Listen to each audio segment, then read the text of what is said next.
La palabra de Dios dice en el libro de Jeremías 29:11, Jeremías 29:11, dice la palabra de Dios: porque yo sé los planes que tengo acerca de ustedes, dice el Señor, planes de bienestar y no de mal, para darles porvenir y esperanza. Qué bonito es saber que los planes de Dios son de bendición. Amén, ¿verdad? Los planes de Dios son de bendición. Dice, incluso estas palabras de Jeremías, si podemos contextualizar un poco lo que nos quiere decir, Jeremías, al momento en que dice que Dios le dice estas palabras al profeta Jeremías, el pueblo de Dios estaba atravesando un valle difícil, un tiempo complicado, un tiempo de lucha. Incluso si usted lee los 10 versículos anteriores a Jeremías 29:11, usted se va a dar cuenta que el Señor está dando juicio, está regañando, el Señor está pisoteando un poco el mal comportamiento del pueblo de Dios. Pero el Señor empieza a suavizar desde el versículo 11 hacia abajo y comienza con este hermoso versículo que incluso es para nosotros hoy. Porque yo sé, ¿quién lo sabe? Dios. Porque yo sé los planes que tengo acerca de ustedes, dice el Señor. ¿Cuáles son los planes de Dios? ¿Qué dice? Planes de bienestar y no de mal, para darles porvenir y esperanza. Dígale que está a su lado: tenemos un buen porvenir. Dígale: tenemos un buen porvenir y tenemos esperanza. Amén. Hermanos, Dios tiene buenos planes para nosotros. Dios tiene promesas de bendición para nosotros. Dios tiene bendiciones que ya he pronunciado en el cielo para ti y para mí. El Señor las tiene, pero aquí yo me quiero meter en el terreno más importante del día de hoy. Hermano, tal vez lo que voy a decir suena un poco escabroso, pero es necesario que tú y yo lo aprendamos para no perder bendiciones del cielo. Existe la posibilidad de que los buenos planes de Dios no se cumplan en ti. Existe la posibilidad que las promesas que Dios tiene preparadas para ti no se cumplan en ti. Obviamente no por Dios, porque Dios siempre cumple sus promesas. Existe la posibilidad, amados hermanos, que los buenos planes que Jeremías entregó al pueblo de Dios no se cumplan. Si Dios te ha prometido algo, si Dios te ha prometido una bendición, si tú tienes esperanza de que Dios cumpla una bendición, una promesa de bendición para tu vida, existe la posibilidad de que esa promesa no llegue a tu vida. Y lo vamos a hablar mejor conforme a la palabra de Dios.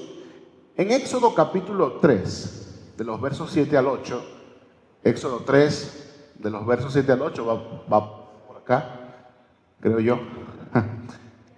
Estamos en RVA, Reina Valera actualizada. Éxodo 3, de los versos 7 al 8, dice: y le dijo el Señor: ciertamente he visto la aflicción de mi pueblo que está en Egipto. He oído su clamor a causa de sus opresores, pues he conocido sus sufrimientos. Mire, versículo 8 dice: yo he descendido para librarlos de la mano de los egipcios y para sacarlos de aquella tierra a una tierra buena y amplia. Dice, una tierra que fluye en leche y miel, al lugar de los cananeos, heteos, amorreos, fereceos, heveos y jebuseos. ¿Qué está diciendo el Señor? El Señor le está diciendo esta promesa al pueblo de Dios que está bajo el yugo de Egipto. El Señor le da una promesa a un pueblo que le dice: los voy a sacar de esta tierra y los llevaré a la tierra que fluye en leche y miel, a una tierra prometida, a una tierra buena y amplia. Era una promesa de Dios, ¿sí o no? ¿Verdad? Dice la palabra de Dios: una tierra que fluye leche y miel. Dice la palabra de Dios, en pocas palabras, en la parte final, al lugar de los cananeos, heteos, amorreos, fereceos, y heveos y jebuseos. Está diciendo: y haré un lugar a sus enemigos. El Señor le está prometiendo al pueblo de Dios: los voy a sacar de lo malo, los llevaré a la tierra buena, amplia tierra que fluye leche y miel, y sus enemigos estarán alejados de ustedes. El Señor le hizo una promesa a su pueblo. Hermano, Dios tiene promesas para ti. Amén.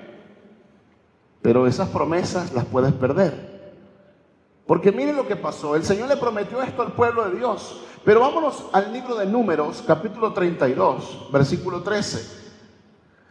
Números 32, 13. Dice: el furor del Señor se encendió contra Israel y los hizo andar errantes 40 años en el desierto, hasta que pasó, mire, toda aquella generación que había hecho lo malo ante los ojos del Señor. Hermanos, Dios le prometió a este pueblo: los voy a sacar de esta tierra, a una tierra buena, amplia, a una tierra que fluye leche y miel. Pero luego le está diciendo en Números: el furor del Señor se encendió contra Israel y los hizo andar errantes 40 años en el desierto, hasta que pasó toda aquella generación, porque hicieron lo malo ante los ojos del Señor. ¿Qué está diciendo entonces el Señor? Ustedes no verán la tierra que les prometí. Incluso vemos otra historia que nos habla de lo mismo, que podemos, hermanos, hay la probabilidad que los buenos planes de Dios los perdamos por nosotros mismos. Miren lo que dice 1 de Samuel capítulo 9, primer libro de Samuel capítulo 9, de los versos 15 al 17. Dice: un día antes que llegara Saúl, el Señor le había revelado al oído a Samuel diciendo, aquí está la promesa: mañana a esta misma hora te enviaré un hombre de la tierra de Benjamín. A ese ungirás como soberano de mi pueblo Israel. Él librará a mi pueblo de mano de los filisteos, porque yo he visto la aflicción de mi pueblo y su clamor ha llegado hasta mí. Cuando Samuel vio a Saúl, el Señor le dijo: he aquí de quien te hablé, este gobernará sobre este pueblo. Miren, para que entendamos, el Señor le habla a Samuel. Samuel era el profeta de Dios. Y el profeta de Dios se dirige a un hombre llamado Saúl. ¿Y qué le dice el Señor a Saúl? Tú gobernarás mi pueblo, tú libertarás a mi pueblo de los filisteos. Tú serás el hombre que gobierne sobre Israel. Tú libertarás a mi pueblo. Entonces, Dios le dio una promesa a Saúl. Le entregó una promesa de bendición a Saúl.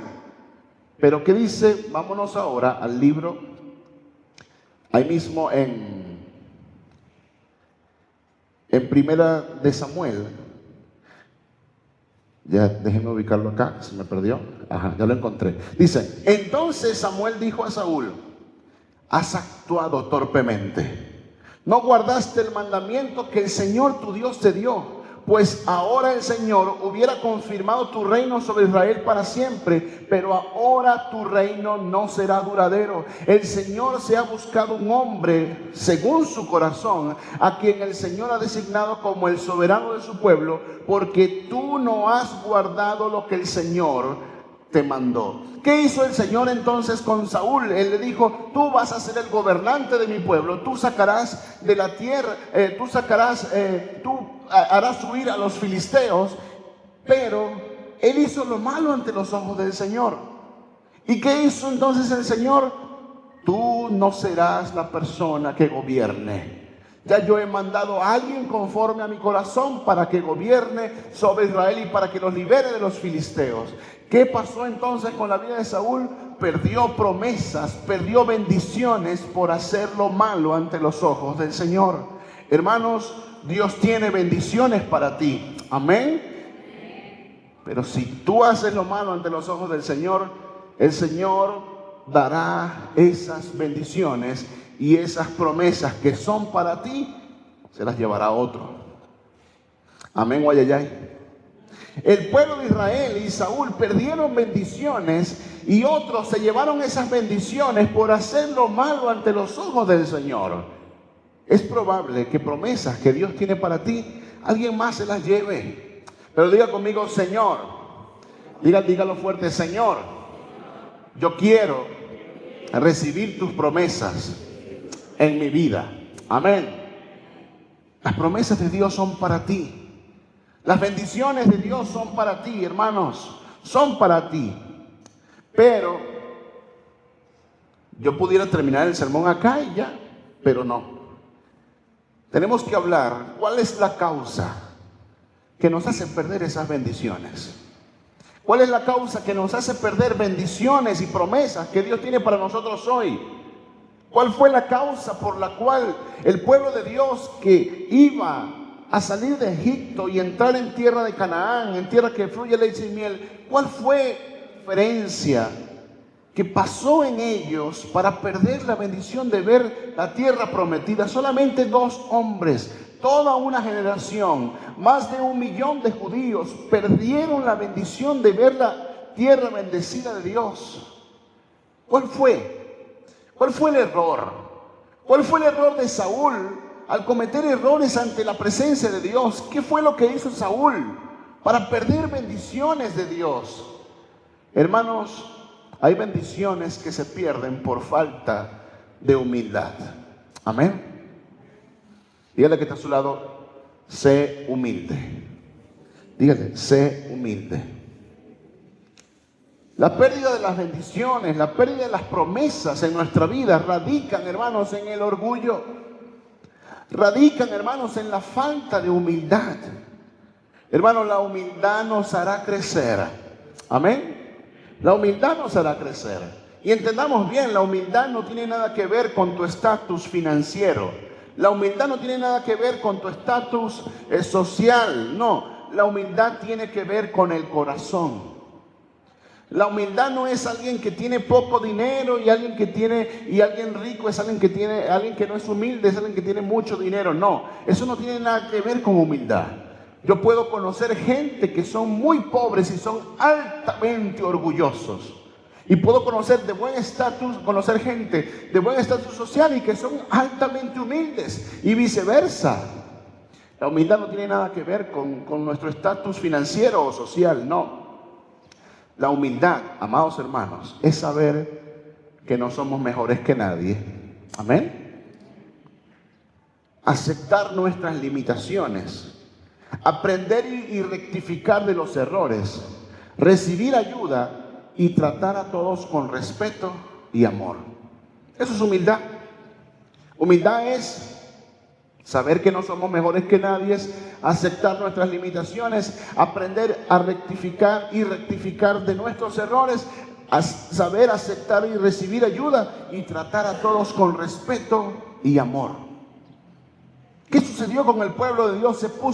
Siempre fue un pueblo arrogante ante la presencia de Dios. Dios les enviaba bendiciones, Dios les hizo grandes milagros, Dios incluso la ropa que ellos tenían no se desgastaba, el calzado que ellos tenían no se desgastaban. El Señor hacía milagro tras milagro tras milagro para ese pueblo que el Señor quería bendecirlo en la tierra de Canaán, pero ese pueblo ¿qué hacía? Se quejaba, no encontraba a un Dios que le satisfaciera todas sus necesidades. Era un pueblo arrogante, era un pueblo orgulloso. Y por eso perdió bendiciones. La palabra del Señor dice en el libro de los Salmos, capítulo 119, versículo 71.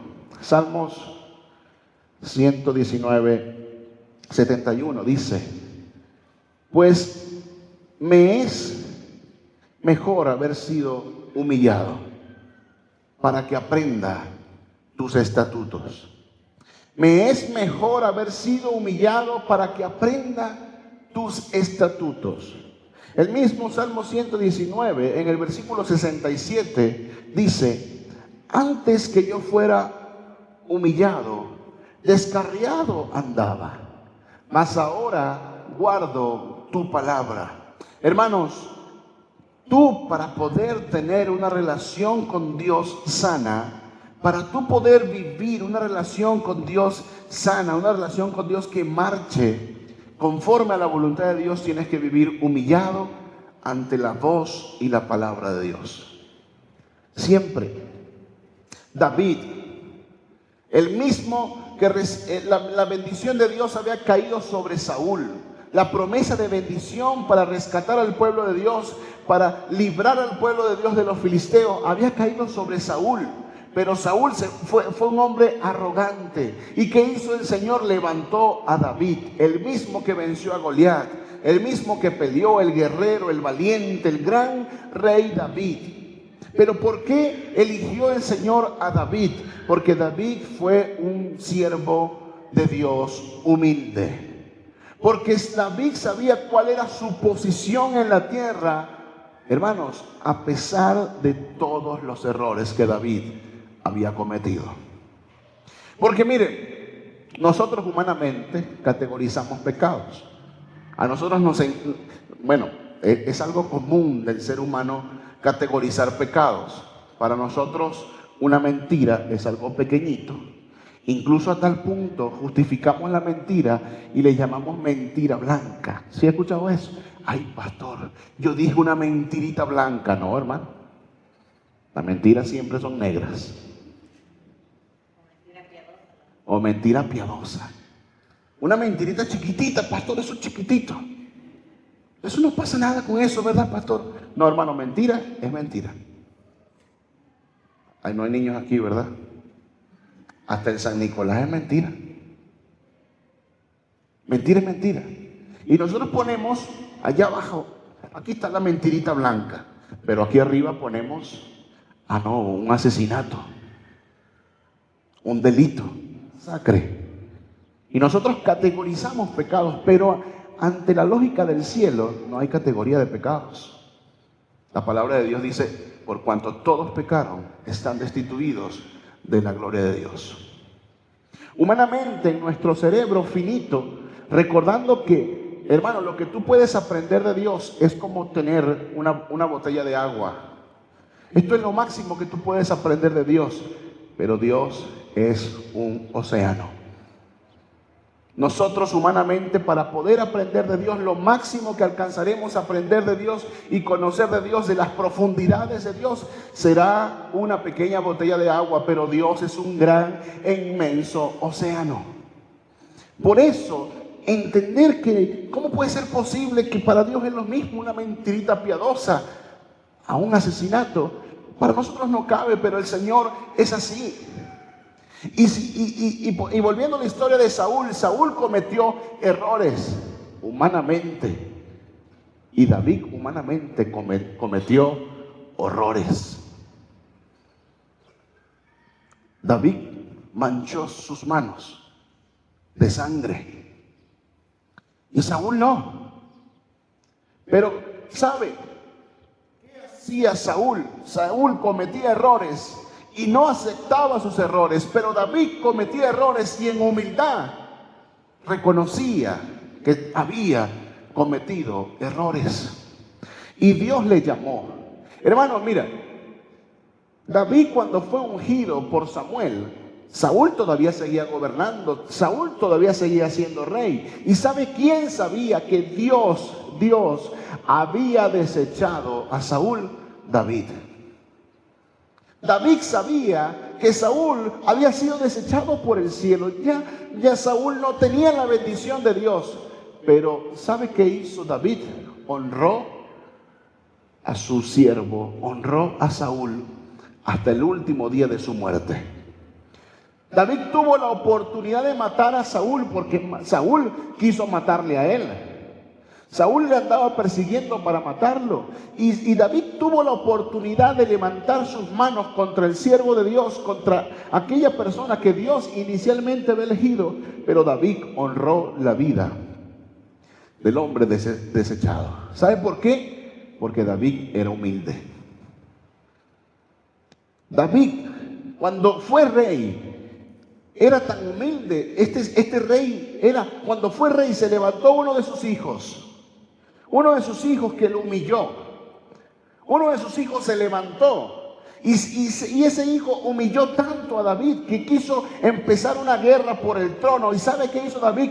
No voy a pelear contra mi hijo, yo me voy del trono. Y se fue. Decidió dejar el espacio de un trono, de un reinado terrenal, porque no quería tener un conflicto con su hijo. Ese era David.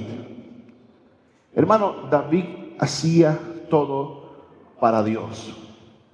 Y cuando cometía errores, David salía corriendo a la presencia de Dios. Incluso si usted lee el libro de los Salmos, tiene 150 capítulos, de los cuales casi 100 son atribuidos a David. Y muchos de esos 100, más de la mitad de esos 100, son capítulos donde David pide perdón y clemencia al Dios Todopoderoso por sus errores. era alguien humilde. Hermanos, te quiero decir algo. Dígale que está a su lado. Alguien humilde. Dígale, alguien humilde alaba a Dios siempre. Y alabar a Dios no es solamente cantarle, alabarle, es una expresión de alabanza. De cantar, alabar, levantar las manos, brincar, saltar. Eso es una expresión. Pero alabar a Dios es algo que nace del corazón. Y que nace del corazón para Dios. Dice la palabra del Señor. Y miren, entendamos aquí alguien humilde versus alguien orgulloso. Miren, segunda de Samuel capítulo 6 versículo 16. Miren lo que dice la palabra de Dios. Sucedió que cuando el arca del Señor llegó a la ciudad de David, Mical, vamos a detenernos un momento acá, Mical, ahí está, aquí dice Michal, ¿no? Mical, hija de Saúl, miró desde una ventana y vio al rey David que saltaba con toda su fuerza delante de Jehová. ¿Y qué dice? Y menosprecióle en su corazón. Le menospreció. ¿Qué estaba haciendo David, hermanos? David saltaba con toda su fuerza delante de ¿quién? Delante de Jehová. Mical era su esposa. Mical era la esposa de David. Y no era cualquier esposa. Era descendiente de Saúl, el que fue desechado. Y cuando Mical vio a David saltando, alabando a Dios con toda su fuerza, ¿qué hizo? Le menospreció. En el mismo capítulo, vámonos al versículo 20. Miren lo que dice la palabra de Dios. Del 20 hasta el 23. Si puedes pasar del 20, me dice. Volvió David luego para bendecir su casa. Ya David había saltado, David había pachangueado para Dios y había alabado al Señor de la manera que él sabía hacerlo. Dice, volvió y saliendo Mical a recibir a David, dijo, cuán honrado ha sido hoy el rey de Israel, desnudándose hoy delante de las criadas de sus siervos, como se desnudaría un juglar. Yo no sé qué versión es esta, pero parece de los años 1600, ¿no? Mire, dice la palabra de Dios, desnudándose sin decoro cualquiera.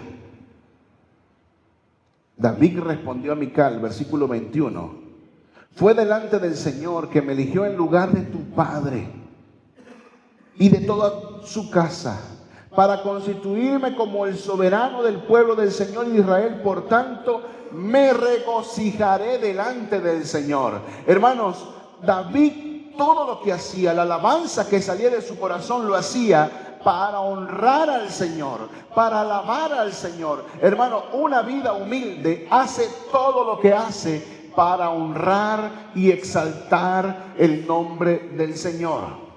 Amén. Y esto era lo que hacía David.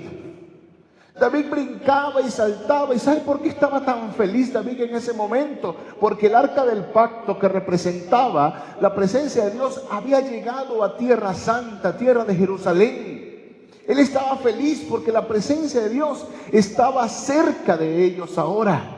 Y por eso él brincaba, saltaba. Y en su salto, obviamente sus túnicas se levantaban y se podía ver, qué sé yo, sus piernas, se podía ver su cuerpo. Pero él lo hacía para el Señor. Mientras tanto, que él alababa al Señor, una orgullosa en este caso, Mical le veía y le menospreciaba. Hermano, dígale que está a su lado, déjame alabar a Dios.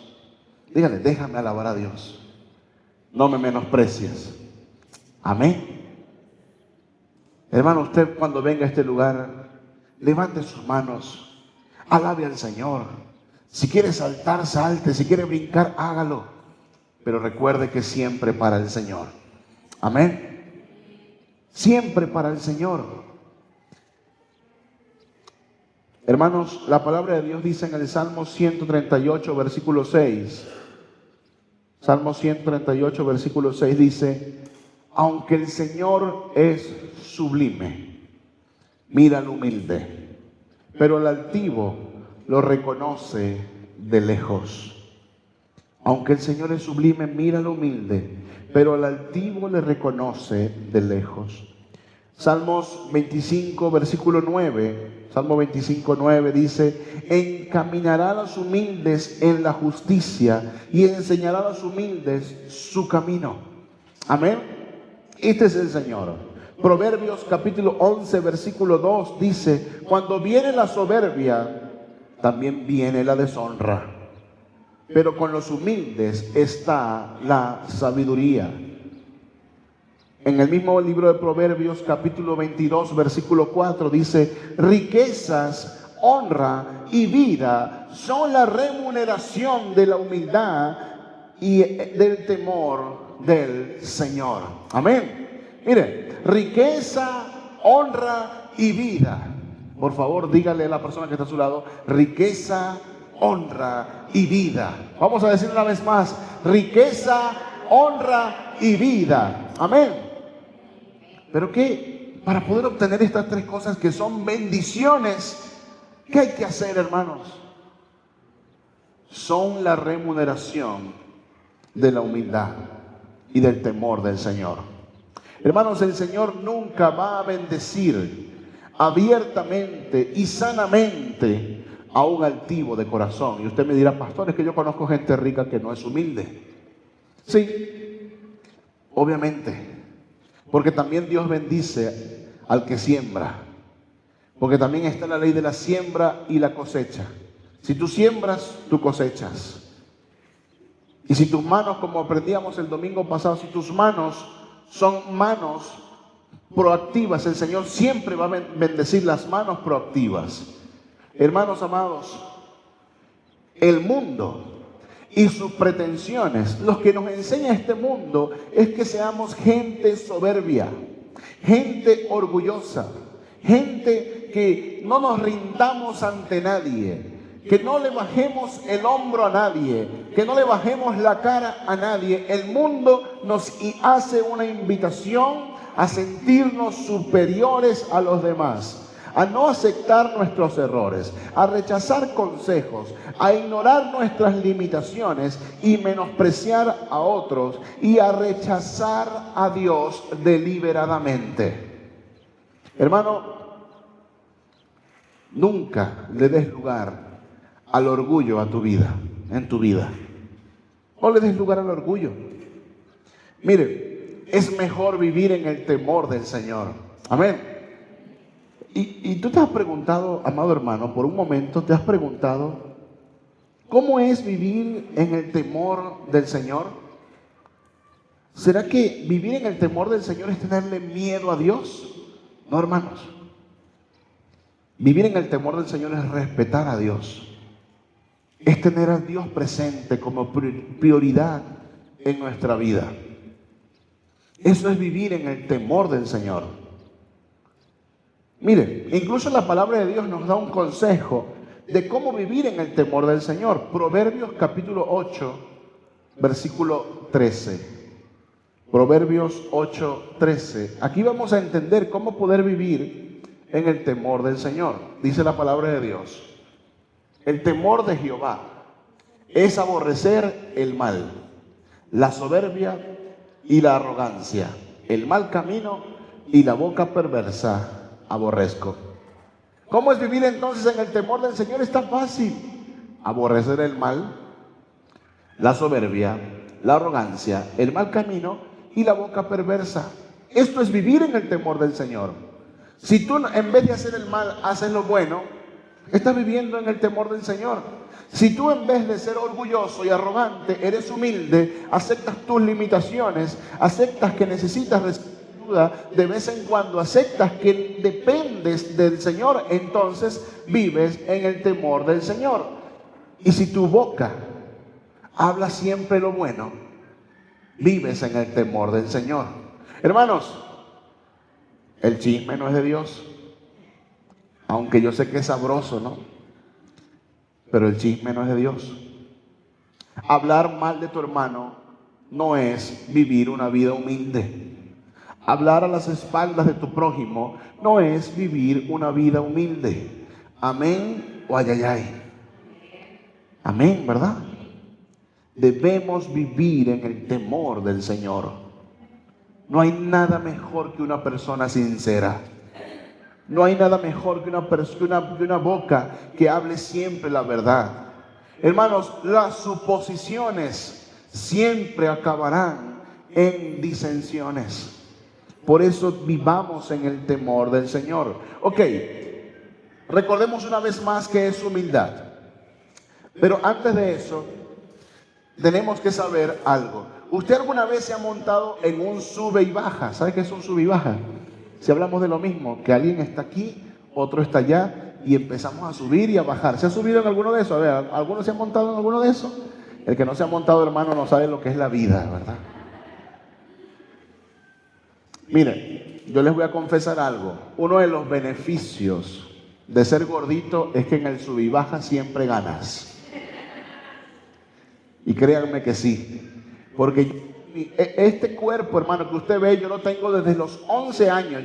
Yo desarrollé como a los 10 años. Así grandote y gordito siempre, toda la vida. Hermano, y cuando un sub y baja venía a mí con un amigo o una amiga, el que sea, yo como disfrutaba el sub y baja por mi peso. Porque yo subía cuando quería y yo me quedaba abajo cuando quería. Y me quedaba ahí, y me movía, y hacía, y la persona que estaba del otro lado, ¡ay, suéltame, Erwin! No, hombre, yo disfrutaba el sub y baja. Nadie en el mundo entero ha disfrutado más un sub y baja que su pastor. Nadie. Yo era feliz. Incluso si usted quiere, vamos a un sub y baja un día de esto, para que usted vea cómo voy a disfrutar, ¿verdad? Va a perder conmigo. Mire que estos 120 kilos yo los disfruto bien disfrutado, hermano. Hermanos, el sub y baja de la vida existe. Y un día puedes estar arriba, pero otro día abajo también. Y el sub y baja de la vida le pertenece a Dios. Dios decide cuándo estarás arriba y Dios decide cuándo estarás abajo. Por eso, arriba o abajo, hay que ser humildes y entender que esta vida le pertenece a Dios y que Él es el garante de nuestro destino, bien sea abajo o bien sea arriba.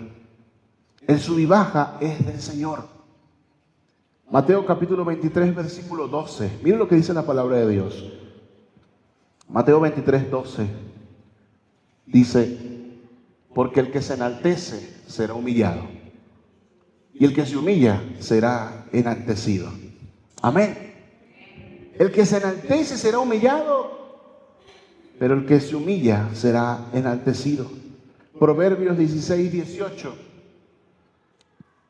Proverbios capítulo 16, versículo 18. Dice la palabra de Dios: antes del quebrantamiento es la soberbia, y antes de la caída es la altivez de espíritu.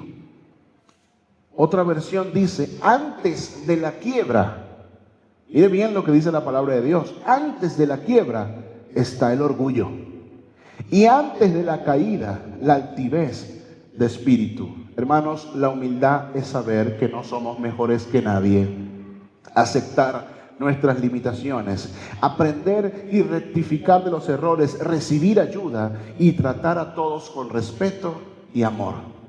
Amén. Pero la pregunta es, pastor, ¿cómo se logra ser humildes? ¿Cómo se logra ser humildes? Primero que nada tenemos que entender que la humildad no es un don, no es algo que viene innato en mí. Es que yo soy humilde, ¿no? Quien que diga eso ya no es humilde, ¿verdad?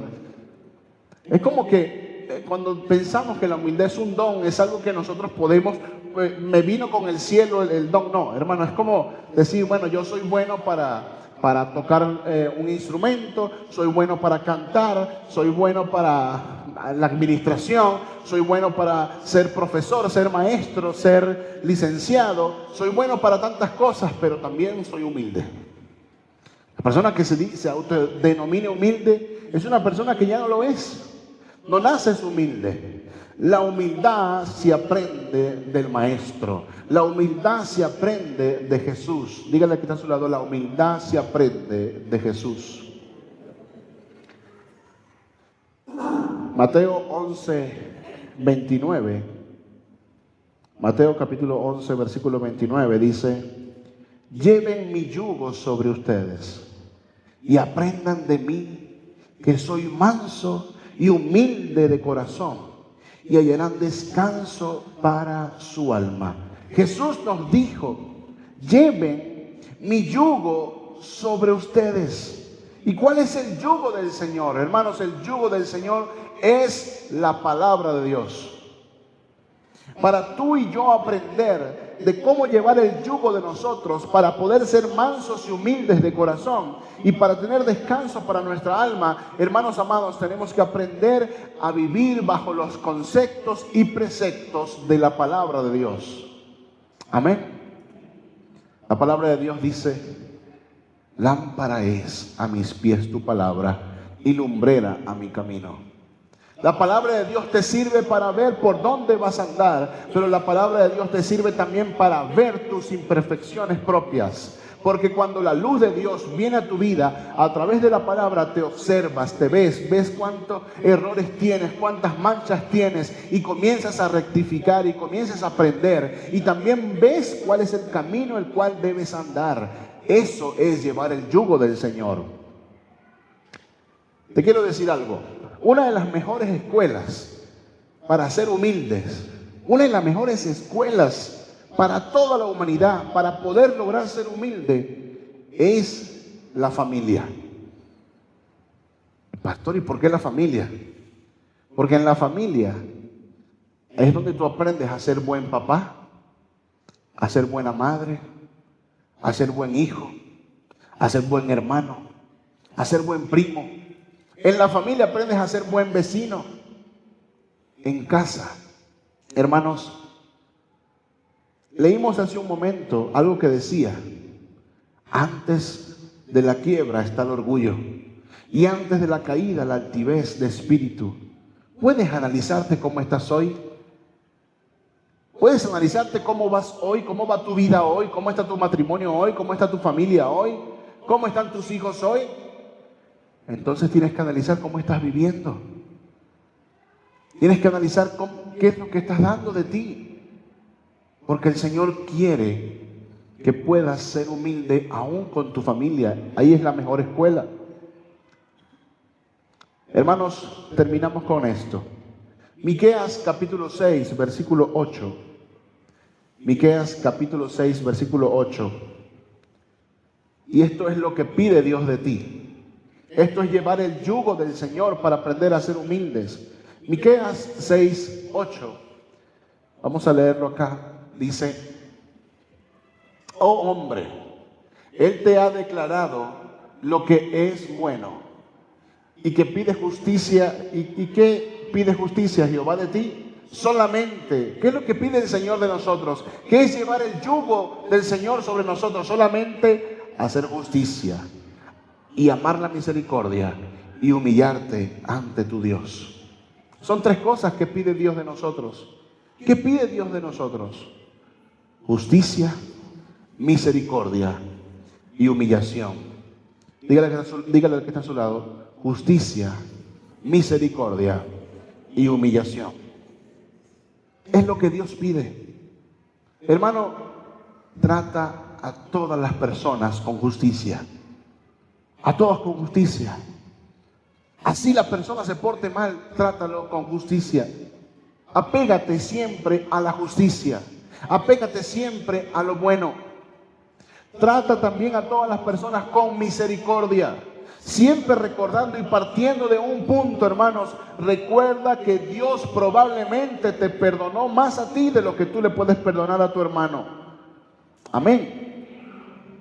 Trata a la gente con misericordia. El Señor te ha perdonado y tú y yo no merecíamos ese perdón. ¿Por qué? Porque somos imperfectos, pero trata a todos con misericordia. Y por último,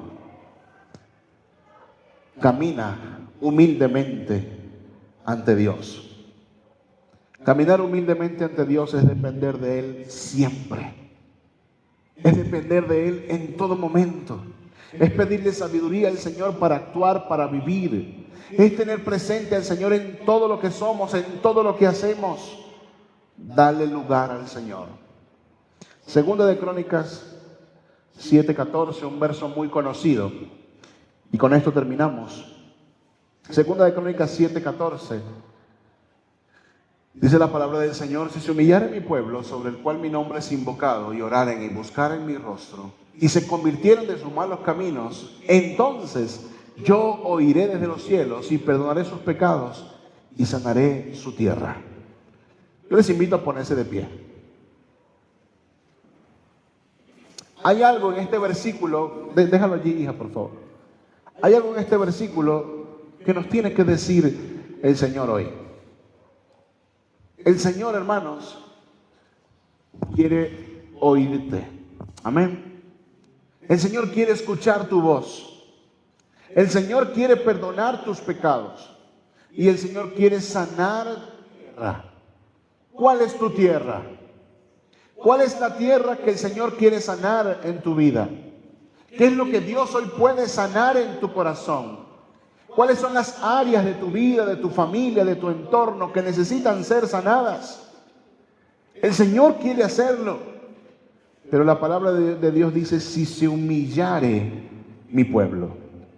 Mira, hermanos, si se humillare mi pueblo sobre el cual mi nombre es invocado. Ustedes estamos aquí por Jesucristo, ¿verdad? Amén. Nuestra reunión es por Jesucristo. Estamos aquí para invocar el nombre del Señor, ¿verdad? Amén. Sí. Y orar. ¿Cuántos de ustedes oran? Levanten la mano los que oran. Así sea un minutico, así sea: Señor, gracias, Padre, por el día de hoy. Y a dormir. Oramos. Si humillare mi pueblo sobre el cual mi nombre es invocado, y oraren y buscaren mi rostro. ¿Por qué estás aquí, hermano? Estamos aquí porque necesitamos a Dios en nuestra vida. Estamos aquí, buscaren mi rostro, y se vuelvan de sus malos caminos. Yo estoy seguro, hermanos, que usted es una persona buena. Amén. Y si no es buena, hoy estás aquí para encaminar tu camino y poder ser bueno. Hermanos, podemos cumplir con todo esto. Podemos invocar el nombre del Señor, podemos buscar el rostro del Señor, podemos volvernos de nuestros malos caminos, pero podemos humillarnos. Pidámosle al Señor: Señor, quiero vivir bajo tu mano.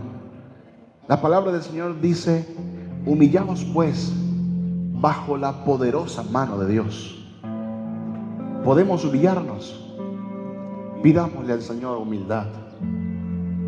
Pidámosle al Señor llevar su yugo. Pidámosle al Señor que podamos vivir en justicia, en misericordia y en humildad. Amén.